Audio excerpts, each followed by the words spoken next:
Here I have Realme Narzo 50, and today I'm going to show you how to enable power saving mode on this device.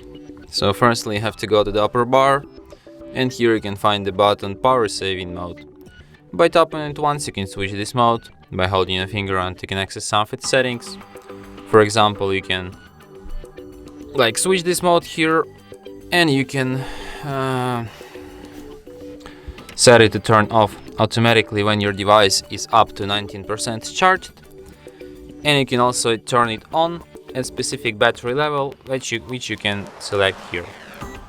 And you also have some default optimizations like reduce screen brightness, change auto screen timeout to 15 seconds, disable background synchronization, and lower screen refresh rate.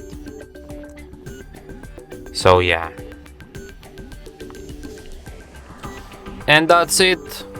Thanks for watching. If you find this tutorial useful, don't forget to hit that like button and subscribe to our channel.